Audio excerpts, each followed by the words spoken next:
जो टॉपिक है डिफ्रैक्शन का है, ठीक है। अब एक रिफ्लेक्शन हमने पढ़ लिया। रिफ्लेक्शन में क्या होता है कि जो लाइट रेज किसी सरफेस के साथ टकराती हैं तो टकराने के बाद बाउंस बैक करती है, वापस पलटती है, उसको हम रिफ्लेक्शन कहते हैं। इसके लॉज भी हमने पढ़ लिए, कुछ एग्जांपल्स वगैरह।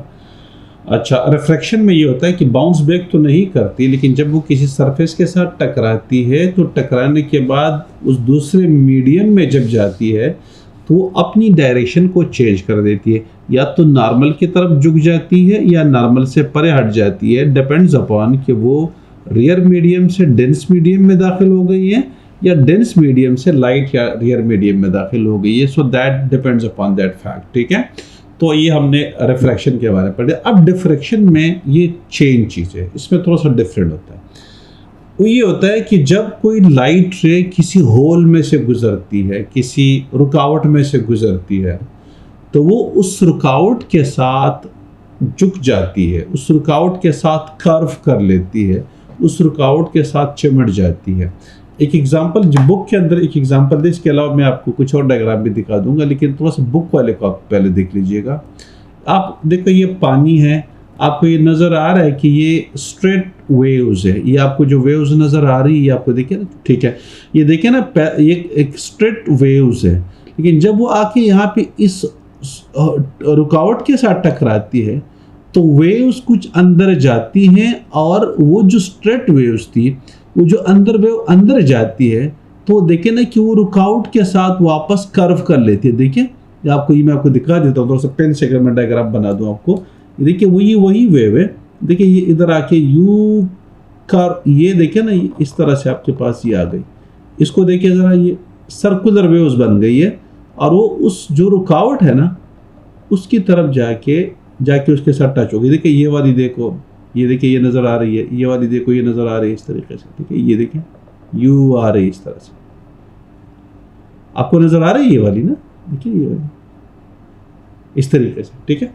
ये जो देखिए पहले ये स्ट्रेट वेव्स थी, देखिए यानी एक लाइन में थी, स्ट्रेट वेव्स थी, लेकिन उस रुकावट से गुजरने के बाद वो उस रुकावट के साथ जाके टच होने लगी है, अपने आप को उस रुकावट के साथ टच कर रही है। देखिए इधर भी ये वही वेव है कि अब इस रुकावट के साथ जाके टच हो रही है, इस रुकावट के साथ जाके टच, इस रुकावट के साथ जाके टच हो रही है।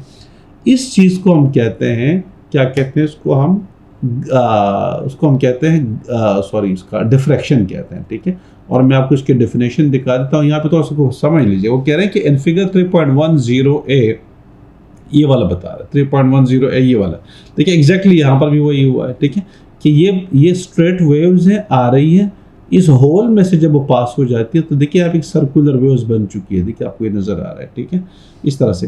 तो कहते हैं कि 3.1a and 3.110b straight water waves in a ripple tank are meeting gaps formed by obstacles. In figure 3.108, the gap is narrow and the wave fronts curve around the edge of the gap. ये जो wave front होता है, देखिए ये wave front है, आपको ये नज़र आ रहा है, ये वेव फ्रंट है, ये वेव फ्रंट है, ये वेव फ्रंट है। इधर जो नैरो गैप है इसके अंदर ये वेव फ्रंट है, वेव फ्रंट आके टकराता है, और वो वेव फ्रंट फिर अपने आप को कर्व कर लेते हैं, उस एजेस के साथ कर्व कर लेते हैं। ये उसने थोड़ा सा पीछे रखा हुआ है, बहरहाल ये डायग्राम के अंदर थोड़ी सी उसने गलती करी हुई है। बल्कि अगर आप इसको इधर से देख लें तो मैं आपको यहाँ पे दिखा सकता हूँ, तो इसकी रियल पिक्चर्स मैं आपको दिखा देता हूँ।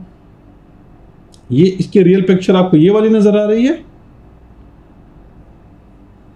ठीक है। इसमें देखिए ये जो ओशन है, इस ओशन के जो लेयर्स है वो आके इस वॉल के साथ टकराती है, और टकराने के बाद देखिए ये गैप आ रहा है। तो ये वेव्स देखिए ना, ये वेव्स अब अपने आप को कर्व कर लेते हैं इस वॉल के साथ सारी, देखिए, और एक सर्कुलर वेव्स बन रही है, नज़र आ रहा है सर्कुलर वेव्स, जी बिल्कुल बहुत अच्छी तरह से दिया हुआ है इसके अंदर, ठीक है।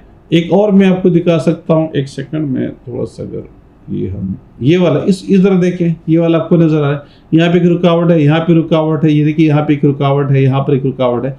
तो ये वेव्स अंदर जाती है, तो देखिए ना उस रुकावट के साथ फिर एक सर्कुलर वेव्स बनाती है, अपने को कर्व कर लेती है, उस रुकावट के साथ कर लेती है, ठीक है।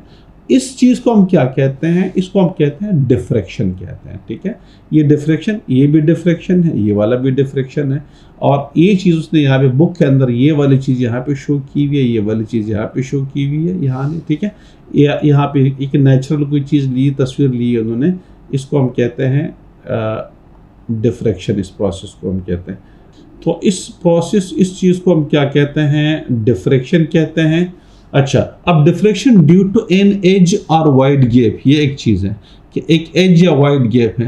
यहाँ पे देखें थोड़ा सा वाइड गैप है, तो उस वाइड गैप की वजह से अब आप उसको ये देख लें, या आपके पास गैप छोटा सा है, तो ये देखिए स्ट्रेट वेव्स आ रही है, वेव्स के साथ टकराने के बाद ये देखिए सर्कुलर वेव्स बनती हैं।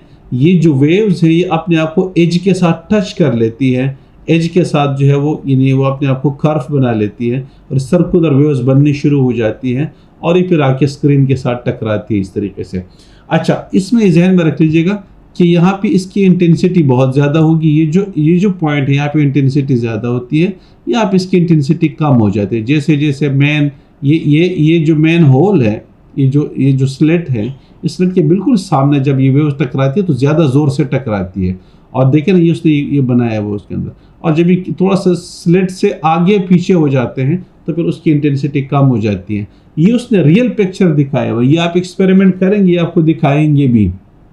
ये जो आपको नज़र आ रहा है, इवन ये आप यूट्यूब के ऊपर सर्च कर सकते हैं, ये वाले जो चीज़ हैं यूट्यूब के ऊपर आप सर्च कर सकते हैं, आपको ये इन सिंगल स्लिट एक्सपेरिमेंट आप डाल दीजिएगा तो ये आपको नज़र आ जाएगा, ठीक है। तो इसमें क्या होता है कि देखिए ये बिल्कुल ये स्लिट नज़र आ रहा है ना, ये स्लिट, इस स्लिट के सामने जो वेव टकराती है यहाँ पे, वो एग्जैक्टली ये एक लाइट होती है, टॉर्च है, टॉर्च सामने से एक होल से पास कर देते हैं और एक स्क्रीन के ऊपर उसको टकरा देते हैं। स्क्रीन के ऊपर टकराने से क्या होता है कि यहाँ पे जो सामने से लाइट टकराती है ना, वहाँ पे इसकी इंटेंसिटी ज़्यादा होती है, और जैसे जैसे ये स्लिट से दूर चली जाती है तो उसकी इंटेंसिटी कम हो के फिर आखिरकार वो नज़र भी नहीं आती। तो ये इस तरीके से इसको हम कहते हैं डिफ्रैक्शन। ये डिफ्रैक्शन इफेक्ट है जिसकी वजह से आपको ये चीज़ नज़र आती है। ये इसका यूट्यूब के अंदर एक्सपेरिमेंट है, आप उसको खुद देख सकते हैं, बंदा जो एक्सपेरिमेंट कर रहा होता है उसको देख सकते हैं, ठीक है। तो ये डिफ्रैक्शन है, ये पूरा ये प्रोसेस ये भी डिफ्रैक्शन का है।